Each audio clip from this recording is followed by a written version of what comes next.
नमस्कार दोस्तों, कैसे हो आप सभी। आशा करता हूं कि आप सभी लोग सकुशल होंगे। दोस्तों, हम अध्ययन कर रहे थे राजस्थान जिला दर्शन। राजस्थान जिला दर्शन में हमने अध्ययन किया था श्री गंगानगर जिले और हनुमानगढ़ जिले का। दोस्तों, आज हम अध्ययन करने वाले हैं राजस्थान के ऐसे जिले जो एक अपनी अलग पहचान बनाए हुए हैं। वह जिला है बीकानेर जिला। दोस्तों, अगर अपन बीकानेर की बात करें, बीकानेर के संस्थापक की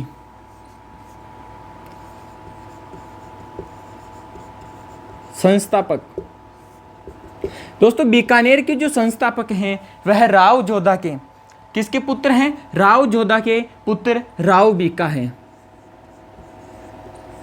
राव बीका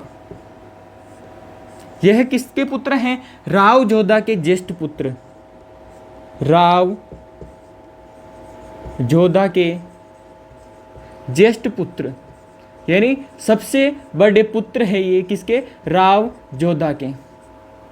कहा जाता है कि राव जोधा ने अपने सबसे बड़े पुत्र को अपने राज्य से निकाला और उसे आशीर्वाद देते हुए कहा कि आप अलग जगह जाकर, दूसरी स्थान पर जाकर आप एक अलग ही राज्य की स्थापना करो। तब राव बीका वहाँ से अपने पिता के कहने पर वहाँ से निकले और वह उत्तर दिशा में, जोधपुर के उत्तर दिशा में चलते हुए गए और वहाँ पर राती घाटी नामक स्थान पर उन्होंने एक राज्य बसाया, जांगल प्रदेश के अंदर। कौन से प्रदेश में? प्रदेश की अगर अपन बात करें तो प्रदेश आता था जांगल प्रदेश। जांगल प्रदेश। अगर अपन जांगल प्रदेश की बात करें तो जांगल प्रदेश की जो राजधानी थी वह थी राजधानी अही छत्रपुर। अही छत्रपुर। और अही छत्रपुर का जो वर्तमान नाम है वह है दोस्तों नागौर। बीकानेर के जो संस्थापक हैं कौन है? राव बीका है दोस्तों। और राव बीका ने, कहा जाता है कि राव जोधा ने अपने पुत्र को एक भेरूजी की मूर्ति देकर निकाला था और कहा था कि यह जो मूर्ति है, भेरूजी महाराज की जो मूर्ति है, यह जहाँ पर रुक जाए आप वहीं पर ही एक राज्य का निर्माण करना। और दोस्तों, कहा जाता है कि वह जो मूर्ति है वह कोडम देसर नामक स्थान पर जाकर रुकी और राव बीका ने वहीं पर एक राज्य बसाया। यह राज्य बसाया था दोस्तों 1465 ईस्वी में। बीकानेर राज्य की स्थापना की।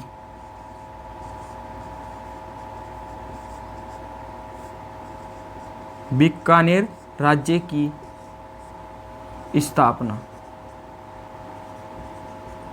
या बीकानेर राज्य बसाया था दोस्तों सन 1465 ईस्वी में।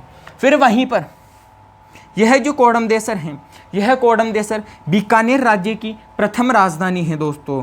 बीकानेर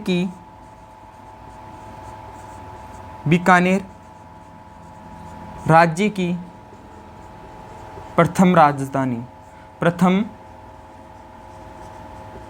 राजधानी।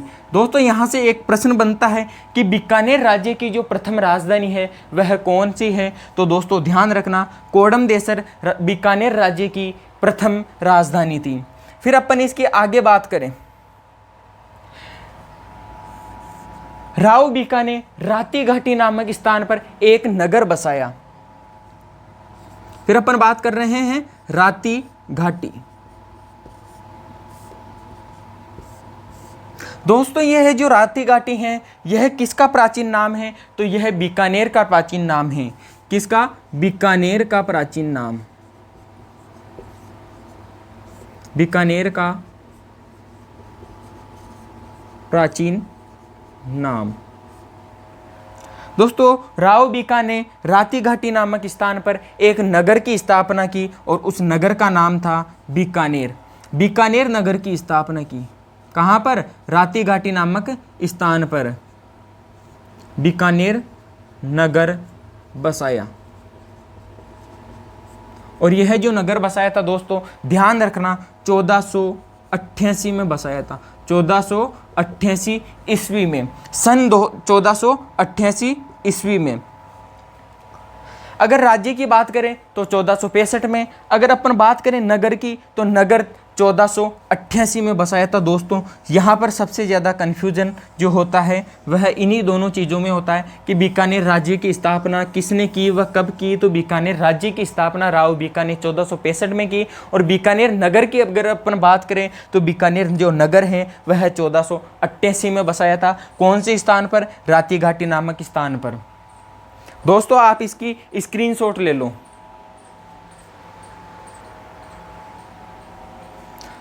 दोस्तों फिर अपन बात करें आगे,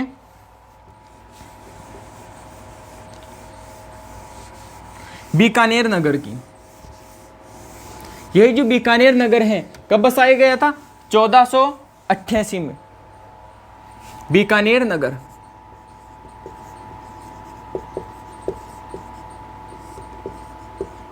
अभी मैंने बताया कब बसाया गया था, ये 1488 में, 1488 ईस्वी में।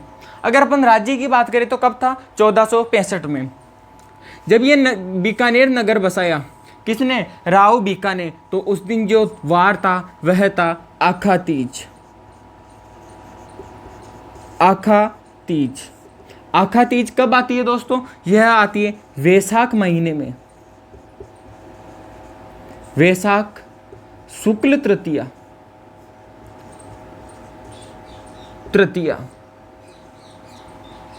वैशाख शुक्ल तृतीया को दोस्तों सर्वाधिक जो बाल विवाह होते हैं वह होते हैं वैशाख शुक्ल तृतीया को।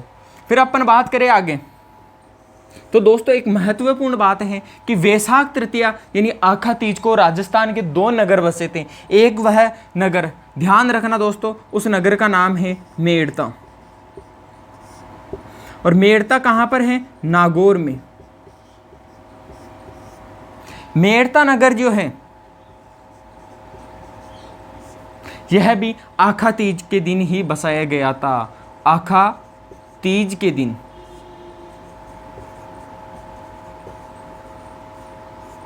कब बसाया गया था? आखा तीज के दिन मेड़ता बसाया गया था। कौन कौन से आखा तीज को बसाए गए थे? एक तो बीकानेर नगर और एक मेड़ता नगर आखा तीज के दिन ही बसाए गए थे। फिर अपन आगे बात करते हैं बीकानेर जिले की भौगोलिक दृष्टि के बारे में। तो दोस्तों यह जो बीकानेर जिला है यह है राजस्थान के उत्तर पश्चिम में स्थित है दोस्तों, उत्तर पश्चिम में स्थित हैं। फिर अपन बात करें बीकानेर के शुभंकर की।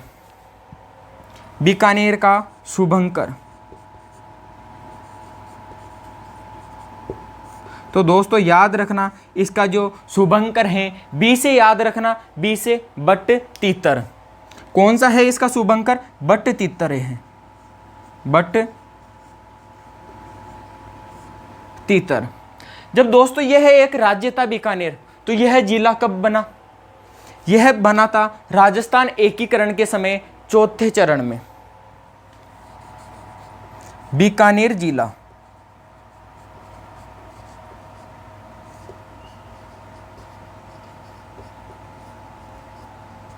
बीकानेर जिला दोस्तों ध्यान रखना 30 मार्च 1949 को चौथे चरण या अपन बात करें चतुर्थ चरण में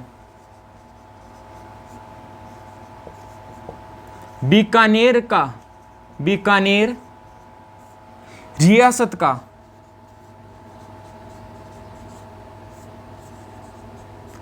राजस्थान में विलय हुआ। कब हुआ था? 30 मार्च 1949 को इसका राजस्थान में विलय हुआ था। फिर अपन दोस्तों बात करते हैं कि 30 मार्च को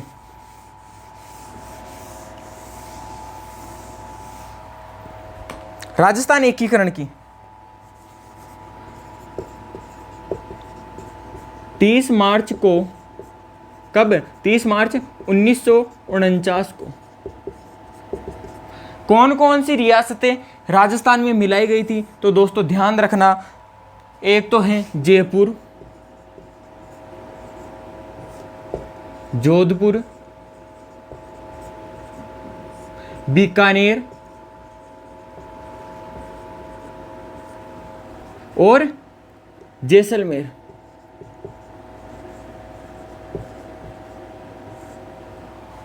को वृहत राजस्थान में मिलाया गया। दोस्तों ध्यान रखना, तीसरा जो चरण था तब राजस्थान कौन सा बना था? संयुक्त राजस्थान। और संयुक्त राजस्थान में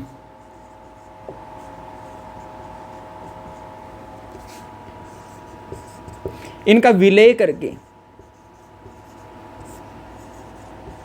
करके वृहत राजस्थान का निर्माण किया। वृहत राजस्थान का निर्माण किया। दोस्तों यह लाइन महत्वपूर्ण लाइन है, यानी बीकानेर का जो विलय हुआ था, बीकानेर का विलय हुआ था 30 मार्च 1949 को। कौन से चरण में? चतुर्थ चरण में हुआ था दोस्तों। फिर अपन इसके आगे बात करें, अगर अपन इसके आगे बात करें कि बीकानेर का जो परिवहन कोड है वह क्या है?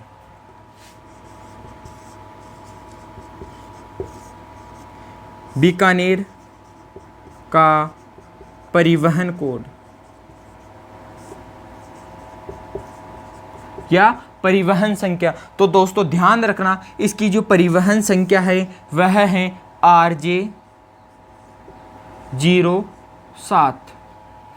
और बीकानेर के अंदर ही एक तहसील है, उसका नाम है नोखा। इसका जो परिवहन संख्या है वह अलग है दोस्तों, और वह है RJ50। फिर अपन आगे बात करें क्षेत्रफल की दृष्टि से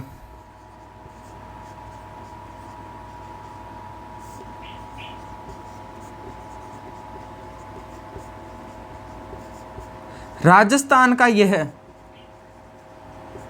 तीसरा सबसे बड़ा जिला है। तीसरा सबसे बड़ा जिला है दोस्तों। कौन सा जिला? बीकानेर जिला राजस्थान का तीसरा सबसे बड़ा जिला है।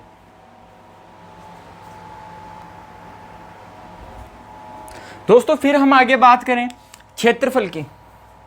बीकानेर का जो क्षेत्रफल है, यह क्षेत्रफल की दृष्टि से राजस्थान में कौन सा सबसे बड़ा जिला है? तो तीसरे नंबर का सबसे बड़ा जिला बीकानेर जिला है। क्षेत्रफल, इसका जो क्षेत्रफल है वह है 27,244 वर्ग किलोमीटर।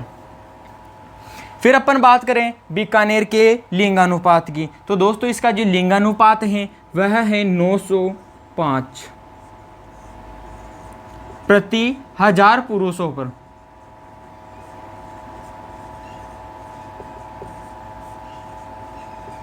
महिलाओं की संख्या लिंगानुपात कहलाती है, और यहाँ का जो लिंगानुपात है वह है 905 स्त्रियां कितने पुरुषों पर? 1000 पुरुषों पर। फिर अपन बात करें लोकसभा क्षेत्र की, तो इसका एक लोकसभा क्षेत्र है वह है बीकानेर लोकसभा।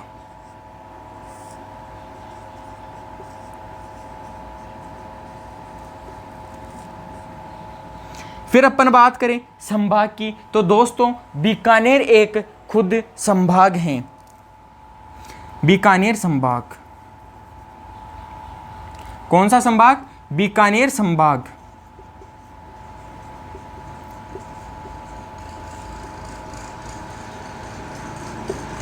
और दोस्तों ध्यान रखना, बीकानेर जो संभाग है यह राजस्थान का न्यूनतम नदियों वाला संभाग है, न्यूनतम नदियों वाला संभाग, न्यूनतम नदियों वाला संभाग बीकानेर संभाग है। फिर अपन दोस्तों बीकानेर की सीमा के बारे में बात करें। बीकानेर जो है सीमा बनाता है अंतर्राष्ट्रीय सीमा। दोस्तों ये अंतर्राज्यीय सीमा नहीं बनाता, अंतर्राष्ट्रीय सीमा बनाता है, वह बनाता है पाकिस्तान के साथ में। किसके साथ में? पाकिस्तान के साथ में यह अंतर्राष्ट्रीय सीमा बनाता है, पाक के साथ में। दोस्तों यह है जो अंतर्राष्ट्रीय सीमा है, इसको कहा जाता है रेड क्लिफ रेखा, रेड क्लिफ रेखा। और अगर अपन इसकी लंबाई की बात करें तो अंतर्राष्ट्रीय लंबाई की जो अंतर्राष्ट्रीय लंबाई है, अंतर्राष्ट्रीय लंबाई या रेड क्लिफ रेखा की लंबाई, रेड क्लिफ की लंबाई, तो दोस्तों यह है 168 किलोमीटर। कितनी है दोस्तों? 168 किलोमीटर है। कौन सी जिले की? बीकानेर जिले की दोस्तों मैं बात कर रहा हूं, बीकानेर की, बीकानेर की। अंतर्राष्ट्रीय लंबाई, अंतर्राष्ट्रीय सीमा की जो लंबाई है ये रेड क्लिफ रेखा भी हम इसे बोल सकते हैं, और इसकी जो लंबाई है वह है दोस्तों 168 किलोमीटर है दोस्तों। फिर अपन बात करें इसकी पड़ोसी जिलों की। किसकी? पड़ोसी जिले।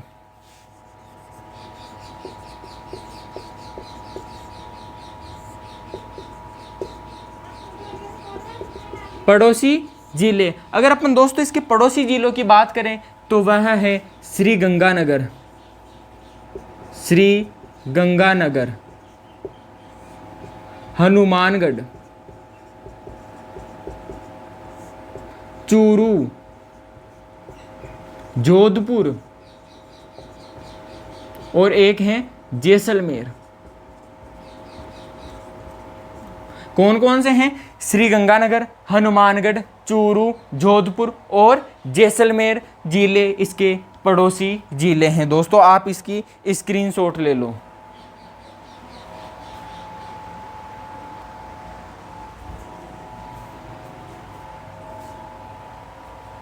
फिर दोस्तों हम आगे बात करते हैं उपनाम।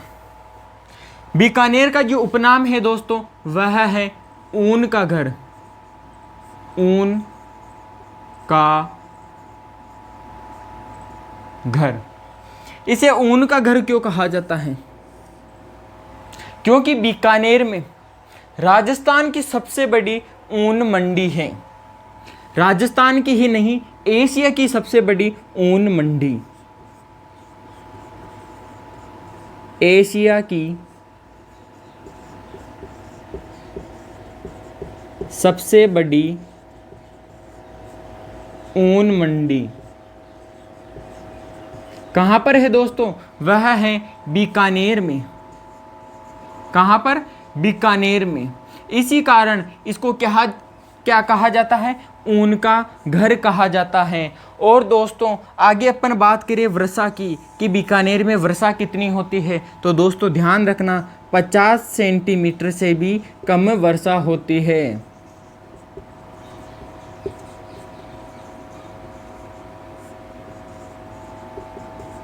तो यहाँ पर कृषि भी बहुत कम की जाती होगी। नहीं दोस्तों, यहाँ पर कृषि बहुत कम नहीं की जाती, क्योंकि यहाँ पर एक नहर परियोजना लाई गई थी और उस नहर परियोजना का नाम है इंदिरा गांधी नहर परियोजना। उसके कारण यहाँ पर कृषि की जाने लगी, कृषि, और यहाँ पर चना व मूंगफली का उत्पादन किया जाने लगा, मूंगफली का उत्पादन। और मूंगफली की अगर अपन बात करें तो सर्वाधिक जो उत्पादन है, सर्वाधिक उत्पादन बीकानेर में होता है। सर्वाधिक उत्पादन किसका? मूंगफली का राजस्थान में सर्वाधिक उत्पादन होता है, वह होता है बीकानेर जिले में। फिर अपन बात करें मिट्टी की, तो यहाँ पर रेत या बालू मिट्टी पाई जाती है, रेत भी बोल सकते हैं या इसे अपन बालू मिट्टी भी बोल सकते हैं। रेत, बालू, मिट्टी पाई जाती है। फिर अपन आगे बात करें जलवायु की। यहाँ पर जो जलवायु पाई जाती है वह पाई जाती है शुष्क एवं उष्ण जलवायु। कौन सी जलवायु? उष्ण जलवायु पाई जाती है।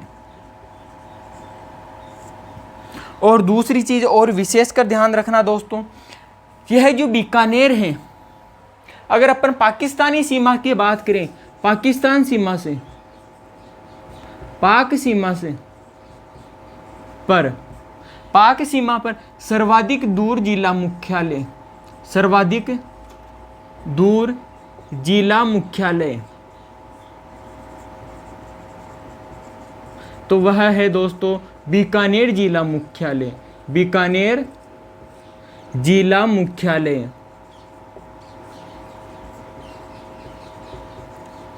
कौन सा मुख्यालय है? बीकानेर जिला मुख्यालय है दोस्तों। अपन ने बात किया था श्री गंगानगर जिला दर्शन में कि सर्वाधिक जो नज़दीक जिला मुख्यालय कौन सा है, तो वह है दोस्तों श्री गंगानगर। और अपन बात करें पाकिस्तान सीमा पर सर्वाधिक दूर जिला मुख्यालय की, तो वह है बीकानेर जिला मुख्यालय। फिर अपन बात करते हैं नदियों की।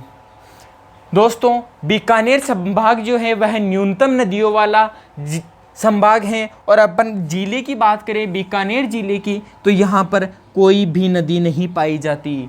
यहाँ पर नदियों की संख्या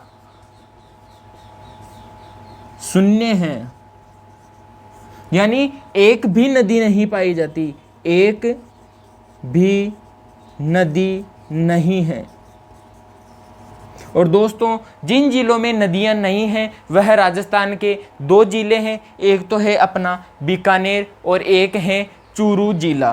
दोस्तों आप इसकी स्क्रीनशॉट ले लो। फिर दोस्तों अपन आगे बात करें लूणकरणसर। लूणकरणसर, अगर अपन बात करें लूणकरणसर की, तो इसकी जो स्थापना है, स्थापना लूणकरण के द्वारा की गई। किसके द्वारा? लूणकरण ने। दोस्तों लूणकरण को राजस्थान का राजकोट कहा जाता है। राजस्थान का राजकोट कहा जाता है। क्यों कहा जाता है? क्योंकि यहाँ पर सर्वाधिक मूंगफली का उत्पादन होता है। सर्वाधिक मूंगफली का उत्पादन। और वह कहाँ पर होता है? वह होता है लूणकरणसर में। दोस्तों फिर अपन आगे बात करें फव्वारा विधि। तो दोस्तों ध्यान रखना, फव्वारा विधि कौन सी तहसील से? लूणकरण से, लूणकरणसर से।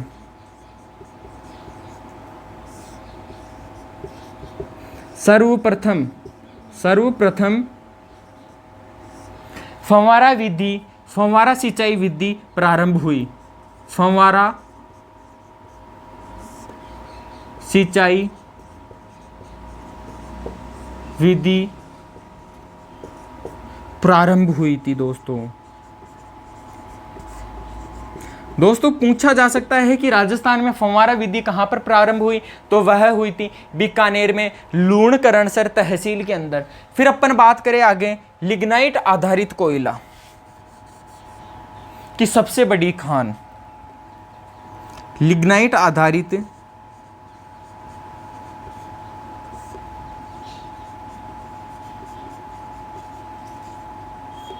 कोयले की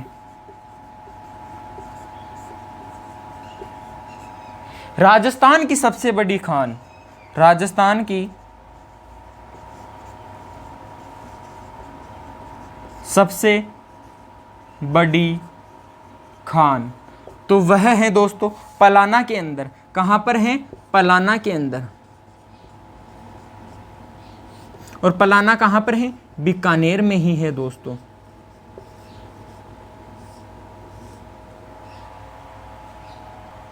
फिर अपन आगे बात करें जोहड़स्तान की।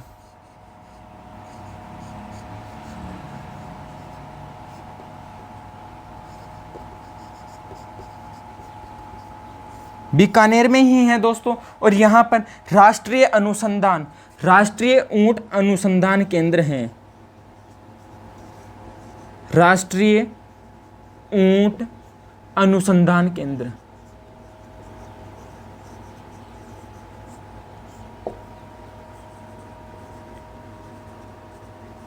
कहाँ पर है दोस्तों? वह है जोहड़ नामक स्थान पर। फिर अपन बात करें, यहीं पर एक डेयरी है। कौन सी डेयरी?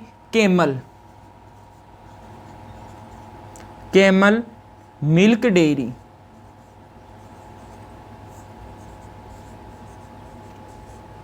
और यह दोस्तों भारत की प्रथम डेयरी है, भारत की